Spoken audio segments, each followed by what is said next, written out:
O senhor conhecia esse rapaz? Não.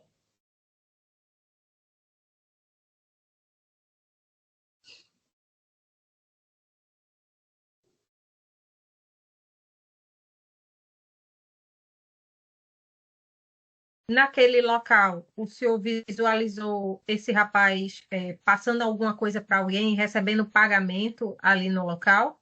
Negativo. Esse patrulhamento de vocês tinham alguma informação específica a respeito dele? Negativo. Era de rotina, normal? Isso, patrulhamento de rotina. Vocês encontraram algum apetrecho que evidenciasse tráfico na posse do acusado? Não recordo.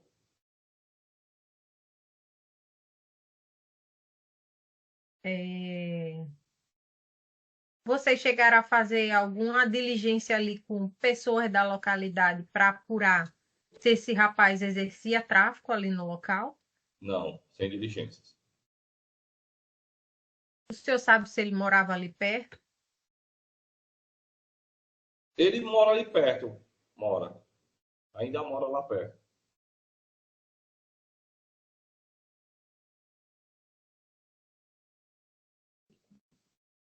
Chegaram aí à residência dele? Não. Apareceu algum familiar? Pelo que eu me lembro, a filha dele foi na delegacia. Tomou conhecimento do fato e foi para a delegacia. Tem mais perguntas. Ok, policial Delmi, eu não tenho nada a acrescentar, não. Muito obrigado, viu? Boa tarde, Obrigado. Bom bom dia, dia. senhor. Bom dia, excelência. Debates orais, doutores. O réu foi intimado e não entrou em sala. Pode ser. Pode ser, doutor. Dando início à fase dos debates orais, concedo a palavra ao Ministério Público. Pois não, doutor Davi? Excelência, encerrada a instrução processual da ação penal movida contra Marcos Antônio Silva Ramos, o Ministério Público tem a considerar que, no conjunto, a prova produzida nesta instrução confirmou a veracidade dos fatos a ele atribuídos. Nesta audiência foram ouvidas as 3 testemunhas arroladas na denúncia, no caso, os policiais que o abordaram em 11 de abril de 2022, e, no conjunto, essas testemunhas confirmaram as circunstâncias descritas na denúncia que permearam a abordagem e o achado da droga. Eles informaram que visualizaram Marcos Antônio em um local no bairro Lagamar, local que, segundo a terceira testemunha, ainda é um local bastante problemático em relação ao tráfico de drogas, pois existe venda de droga, inclusive em via pública. Ele, ao perceber a aproximação dos policiais, tentou se afastar do local onde estava sentado. Entretanto, ele foi rapidamente alcançado, haja vista que, de acordo ainda com a terceira testemunha, tinha um problema físico na perna que não lhe permitia correr. Então, após ser alcançado, ele foi submetido a uma busca pessoal, ocasião em que as testemunhas informaram que encontraram as 57 trouxinhas de cocaína que estavam no seu poder direto. Essas trouxinhas pesaram 28 gramas de droga, que, a meu ver, é uma quantidade nitidamente exagerada para o consumo exclusivamente pessoal.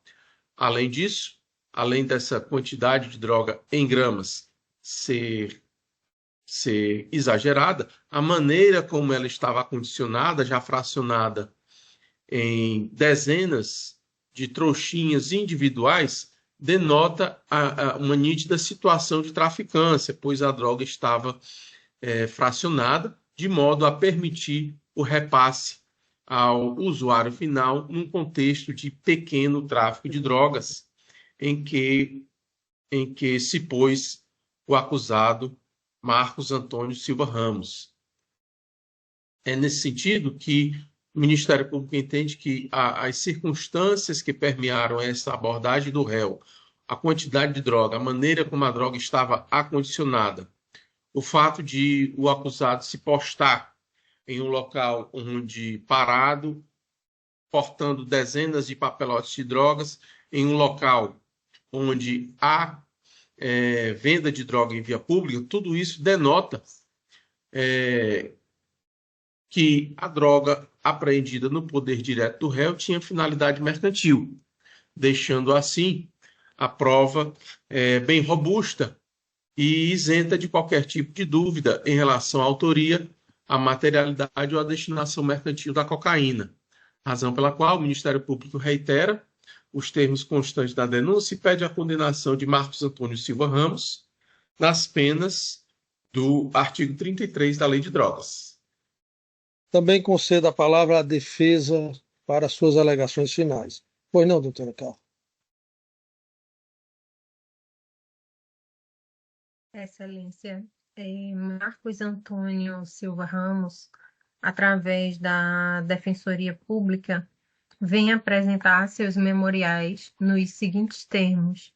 Entende a defesa que a abordagem do acusado decorreu em busca pessoal sem fundadas razões, em alegação vaga de que o réu, ao ver os policiais, teria saído do local, segundo o terceiro policial ouvido, e segundo o primeiro e segundo policial ouvido, de ele estar em local crítico e haver informações de que o réu respondia criminalmente a outros fatos, demonstraria motivos para a busca pessoal do acusado. O que entende a defesa que não essas fundadas razões não existiam no caso concreto, não existiram no caso concreto, nem foi demonstrada pelos policiais aqui ouvidos.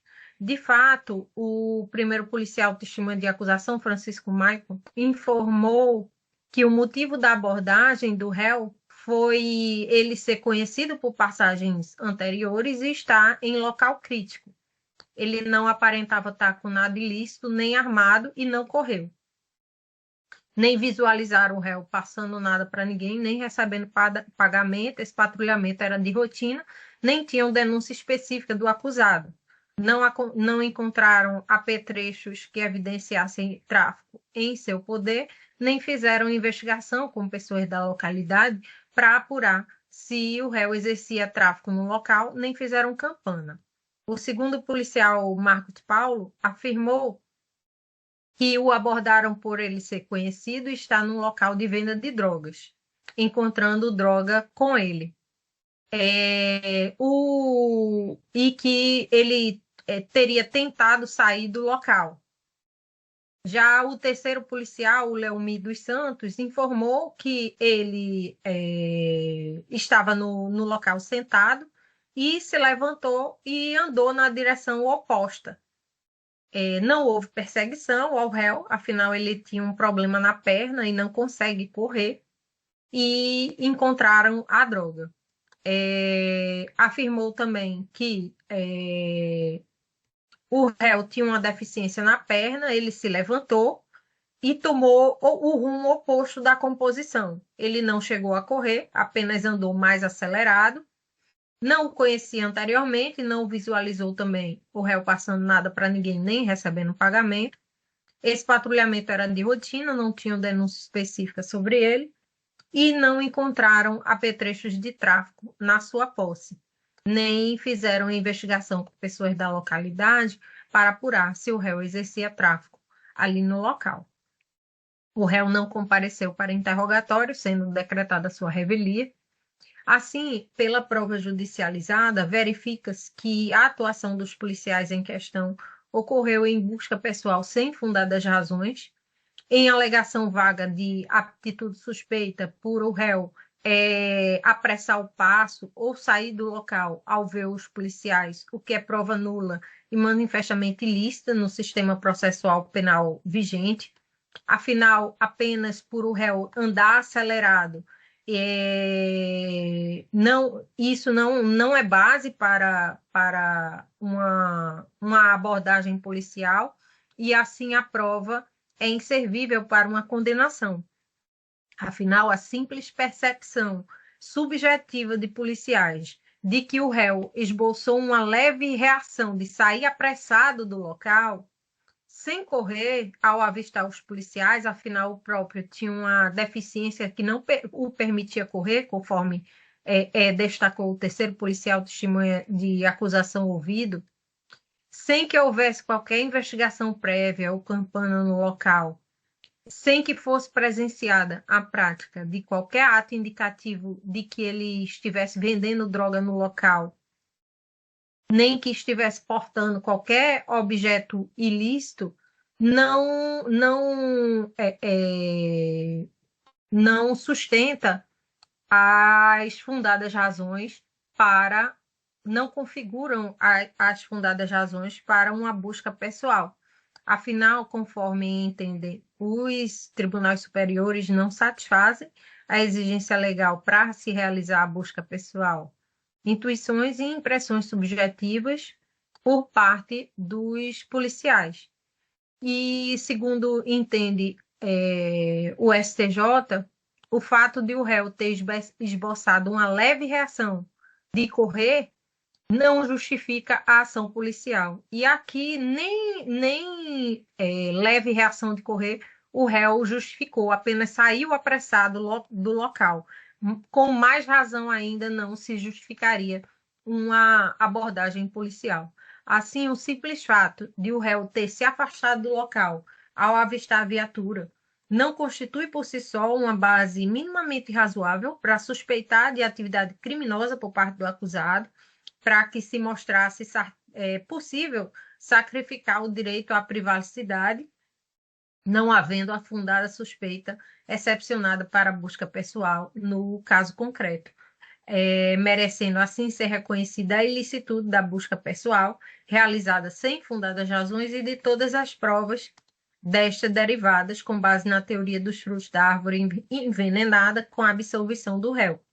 E como se não bastasse, ainda entende a defesa técnica que os autos não trouxeram informações conclusivas que possam revelar a destinação comercial da pouca droga encontrada e atribuída ao acusado, 28 gramas de cocaína. As circunstâncias que norteiam a prisão em flagrante do acusado em posse dessa pouca droga não permitem afirmar que ela se destinava ao repasse a terceiros, pois, além da quantidade ser pouca, não existem elementos adicionais, no caso concreto, que possam trazer a certeza da prática de que essa droga fosse, de fato, destinada à venda, não verificando os policiais qualquer atitude do réu negociando droga no local, nem tampouco encontraram em posse dele nenhum apetrecho evidenciador de tráfico, e a quantidade de droga não é incompatível com o consumo pessoal. Diante do que, por meio da Defensoria Pública, requer Marcos Antônio Silva Ramos o reconhecimento da ilicitude das provas obtidas sem ordem judicial, qual seja a busca pessoal sem fundadas razões, e de todas as provas dela derivadas com base na teoria dos frutos da árvore envenenada. E, na mais remota hipótese de não ser acolhido esse pedido, requer a desclassificação da conduta do réu do crime descrito no artigo 33 para a tipificação penal contida no artigo 28 da Lei Antidrogas, a míngua de comprovação na prova judicializada da destinação comercial do pouco entorpecente apreendido, desacompanhado de qualquer material que evidenciasse a traficância, e em situação que os policiais não visualizaram nenhum ato de comércio por parte do acusado, nem tampouco fizeram qualquer diligência para esclarecer a destinação daquela pouca droga apreendida, merecendo no ponto ser aplicado o princípio do indúbio pro réu. E, subsidiariamente, em exaurimento da tese defensiva, na eventualidade de não serem acolhidas as teses anteriores, requer a defesa técnica que seja aplicada ao réu a atenuante da confissão espontânea extrajudicial e compensada esta com a agravante da reincidência. Por fim, e na eventualidade de uma condenação, requer que o acusado tenha o direito de recorrer em liberdade, pois solto responde ao presente processo, e que lhe sejam concedidos os benefícios da justiça gratuita. É o que requer a defesa.